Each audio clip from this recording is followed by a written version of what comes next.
In our class, we've been discussing the idea of love, and we've seen some poems that embrace different angles, different elements, different aspects of love. Some of the poetry we look at is more of a lust, that maybe love is to come later, or maybe love won't come at all once the lust is satiated. Some of the poetry has been darker poetry that show what happens when love becomes too consuming, or too obsessive. And then we hopefully get some examples of positive love poems. And I think that My Mistress's Eyes Are Nothing Like the Sun. Um, it's a question that I have a personal answer to, but I can't say it is the answer, uh, the right answer. When we ask ourselves, is Shakespeare here? Is his poem a love poem? I would answer that yes. But at the time of this recording, I've been married for over 11 years, and so I think here we have maybe an insight into love that is a mature love. It's gone beyond the stages of lust, and into something that's more than just that. So let's read it quickly before we talk just a little bit about it. My mistress's eyes are nothing like the sun. Coral is far more red than her lips red. If snow be white, why then her breasts are dun. If hairs be wires, black wires grow on her head. I've seen roses damasks, red and white, but no such roses see I in her cheeks, and in some perfumes is there more delight than in the breath that from my mistress reeks.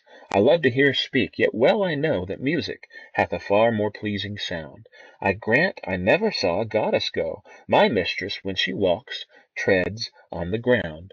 And yet, by heaven, I think my love is rare, as any she belied with false compare. So you may have an opinion that this is a good example of a love poem, or you may have an opinion that this is not a love poem, that this is a backhanded uh, attempt at a love poem that fails. I think both those are somewhat justifiable, depending on who's doing the argument and what evidence they're using.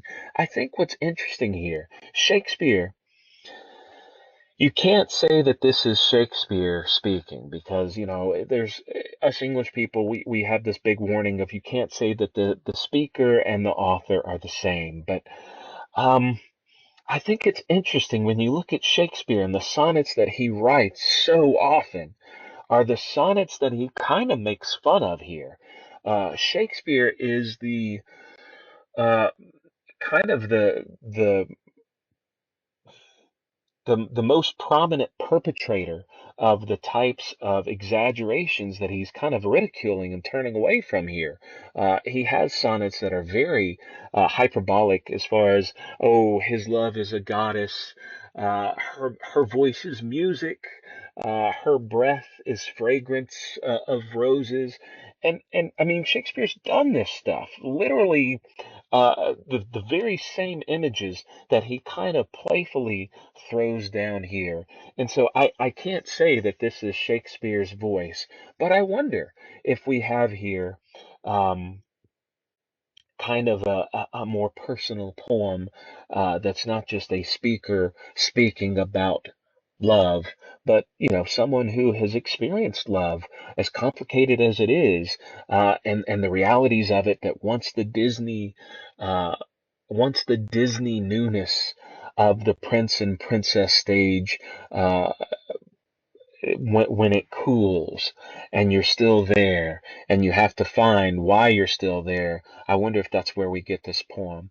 But it's, for me anyways, it kind of shows, uh, what happens when, uh, you know, uh, I mean, think about the marriage vow in sickness and in health. If you've been with someone, if you've been with a mate, and that mate has been truly, sick, whether it be, let's say they have a stomach flu or something, you're going to see pretty much you'll see that person as a human.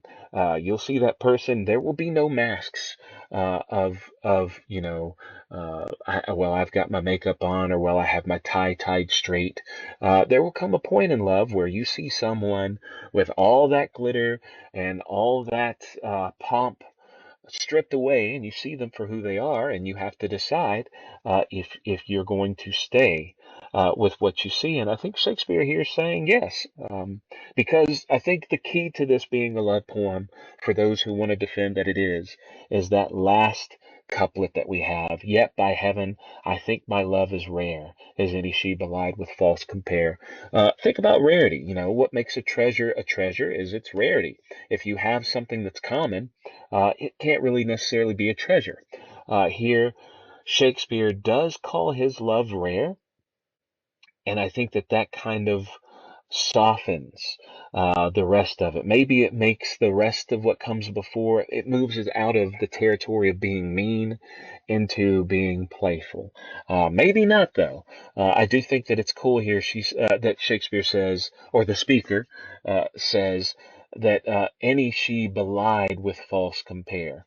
So here, basically saying the poets who write that their love's lips are coral, and that their breasts are snow, and that their hair is golden silk, they're lying, and that they're lying to women, and I'm not, but even though I'm not going to lie to my love, I think that my love is as rare as those poets who do choose to lie to the women that they think that they love. So it's an interesting poem, especially if you look at some of the other stuff that Shakespeare writes sonnet-wise, that really does embrace the opposite end that he seems to mock a bit here. So anyway, I hope you enjoy the poem, and I hope some of these comments may help. Thank you.